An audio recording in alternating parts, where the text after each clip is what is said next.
chain. Too sexy for your game, too sexy for this fame. Yeah, I'm too sexy for the trap, too sexy for that cap. Yo, what is up, broskiis? Yoooo coming at you with a new deck profile, new deck to the channel. This is my Memento deck profile. I've been meaning to get around to this. End of the year has been crazy busy for me. Giveaways are going out as of the 26th. We've been hit with a pretty rough storm here, but hopefully those will be out to all the winners. Congratulations once again. We love doing giveaways on this channel. It's sent out a little bit later than we wanted to. Wanted to get them out before the holidays, but we had an extension on it. You know, things just happen, but it'll get there when it gets there. But once again, thank you for the support. I'm gonna jump into this deck profile. This has been like a casual, semi-competitive-ish. It's not that competitive, but it's if you know how to pilot, it's pretty good. I've enjoyed playing it a lot. It's been like 2-3 weeks. I've been bouncing back and forth between this deck, Cashier, especially since banless. I've been messing around with this, Cash, and Sword Soul, because I don't really know what I want to play moving forward. This deck did take a bit of a hit, losing There Can Only Be One. That got limited. That was the only major hit this deck had during the ban list, but I'm gonna go ahead and get into it. So first up, the boss himself. This dude's like pretty nuts. When your opponent activates a monster effect, you can you can special summon one back from your graveyard. Usually gonna be a witch. You gotta shuffle back 5 with different names to special summon them, and this plus the trap card is like 5 interruptions. And this dude can attack everything, so he's pretty crazy. On a 5,000 body, it's pretty insane. We will get extra deck monsters in the future. There's a card, I can't remember. There's a card that specifically mentions extra deck, Memento extra deck monsters, but oh yeah, it is this one. It shuffles deck extra deck, so that tells me we will eventually get one. Maybe it's some broken Link 1 again. Next up, Memento Dark Blade. This card's a starter. This is like the one you want to start with. This and Field Spell is full combo. This by itself gets you the big dude out, but like the big dude isn't as crazy without the trap card. So this plus Field Spell is full combo. You just pop him, special one out from your deck. Usually go into Witch. It doesn't destroy his cost, so you don't have to worry about like popping it, like blowing it up, and then they ash, and then you're just stuck with nothing, which is really great. So if you have the horse in hand and they stop that you have this one, you can still extend through it, because with this one you can pop Memento card and dump cards equal, Memento cards with different names equal to the level of the thing that was popped. And this is a special summon if you only control Memento cards. It's not just a free special summon, but if you just control Mementos, it is free. And then Anguish, the best one, searches any Memento monster from the deck to your hand, except itself, and then you can target one level 2 or lower Memento monster in your graveyard, destroy one Memento monster you control. If you special summon the targeted monster, usually that's going to be at the end of your combo sequence, that you're going to be bringing back Goblin. Goblin to dump like quite a few. It's not quite a few, it's 2. And then next up, I was running this at 3 for a while. I might run it back to 3 because it is a snatch still, essentially, on your opponent's turn. But I just don't like hard opening it, so I cut it down to 1 as of now. But this one, you can pop itself and add a Memento card. You don't really want to be in that type of position unless this is your only like normal summon, for example. If you have like this, I don't know, like I don't know, you don't really ever want to normal summon this. Usually with your Field Spell, you can go full combo and like bring this back off the Field Spell, pop it, and then add like the second trap in this archetype, and that's the best way to kind of do it. But one of these, because he's a free special summon if you have 3 or more Memento monsters with different names in your graveyard. Also, if this card is on the field destroyed by a card effect, so you can target 3 face-up cards on the field, and including a Memento card you control, destroy them. So he's a nice little, I wouldn't say he's a board wipe, but he can get rid of issues for you. And then 1 Goblin Hate to open it, hate to draw it, but he's pretty nasty. So basically, you can discard, if you control the big dude, you can discard this card for the rest of the turn. Your opponent cannot target Memento monsters you control with card effects, which isn't the craziest thing, but the craziest effect is during your main phase, you can destroy one Memento monster you control, and if you do, send up to 2 Memento cards with different names from your from each other from your deck to the graveyard. So you're normally done with trap big dude, or if you have big dude in your hand, you can go trap and something else like mace or another witch to get you an additional copy of witch in the grave. Now the field spell, Mementotlan or whatever. So if your Memento monster battles, your opponent cannot activate any spell trap cards until the end of the damage step. If a monster you control is destroyed by battle or a card effect, and you target one of those monsters, special summon one Memento monster with a lower level from your hand or graveyard. You can only use this effect once per turn, and then once per turn during your end phase, you can target one Memento spell trap in your graveyard to set it. And then obviously a 4th copy of it. And then triple Bone Party. Bone Party's pretty nuts card. It's pretty busted. It's pretty amazing. You just throw a monster you're in your hand or face up field, so you can dodge stuff like Imperm, Veiler, stuff like that. Chi Childs, stuff that target negates. Take one monster from your Memento monster from your deck with a different name, and either add it to your hand or special summon it in defense. And then during your main phase, you can banish this card from your graveyard, then target one Memento monster you control. If it attacks defense position monster this turn, inflict piercing battle damage to your opponent. So this plus big dude, it's pretty much going to be game. This is a double pop. If you control the big guy, if you don't, it's a single pop.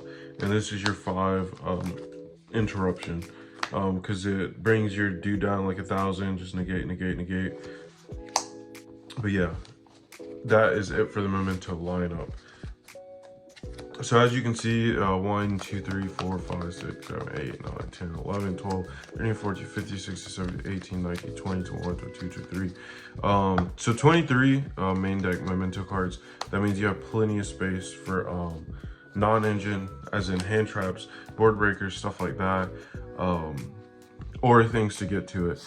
So we run triple Ash, triple Veiler for our hand traps, and then we got double Pankratops for going second.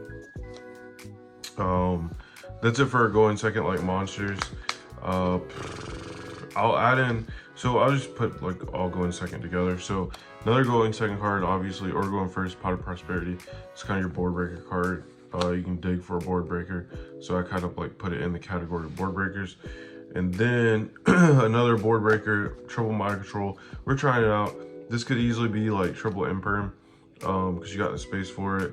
And then also with your mace, it's not like the most, like, these are snatch shields in itself, but they're snatches on your opponent's turn. So you could easily take control of something. And these aren't once per turn, so you have plenty of like extra cards you can like take control and like link climb or something like that if you open up like 2.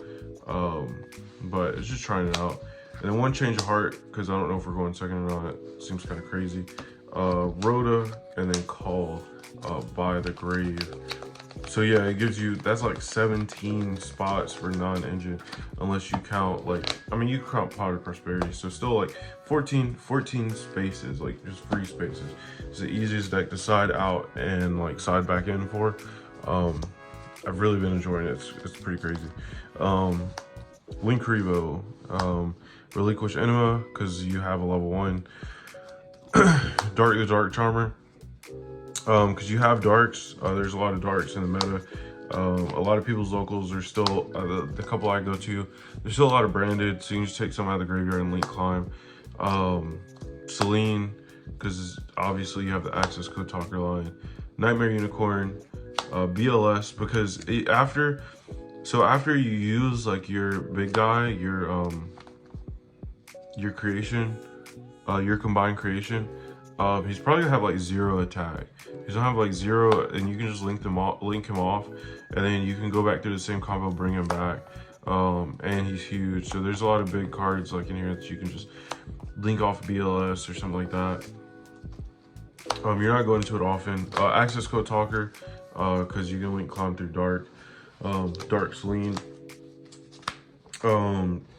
Raid Raptor Ultimate Falcon, because I'll get to it. Blue also Alternative Ultimate Dragon, I'll get to it. Dragon Knight, Draco, Quest, sorry.